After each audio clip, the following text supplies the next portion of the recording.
और सभापति महोदय जी, मुझे आज बड़ी प्रसन्नता है कि आपने मुझे सदन में अपने विचार व्यक्त करने का अवसर प्रदान किया है।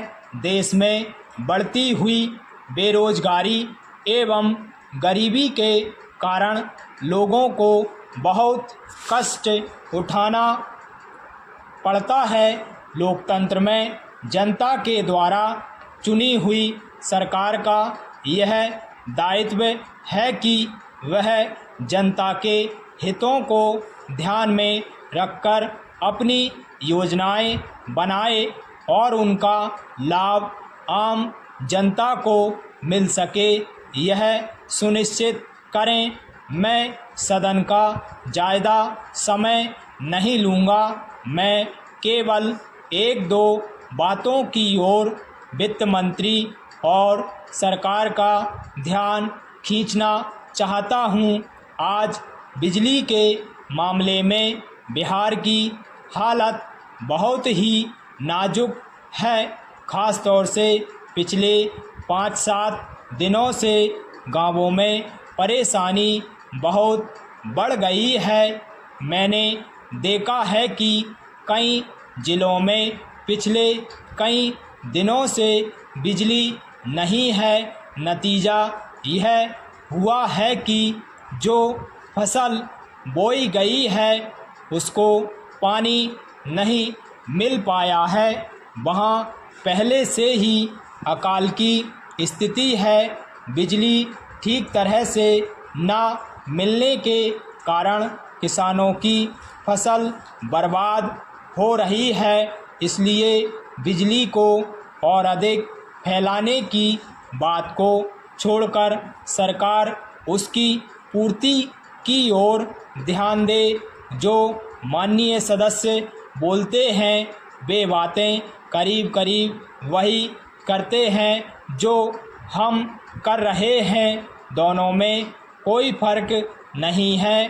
वे भी कहते हैं कि महंगाई है, बेकारी है और हालत ख़राब है। सरकार की तरफ से भी हर एक वक्तव्य को इसी वाक्य से शुरू किया जाता है कि उसे विरासत में बहुत ही ख़राब हालत मिली है, जिसे सुधारने में समय लगेगा। मैं निवेदन करना चाहता हूं कि सरकार एक अवधि निर्धारित कर दे कि वह कब इस पहले वाक्य को बोलना छोड़ देगी। हम सरकार का विरोध नहीं करेंगे।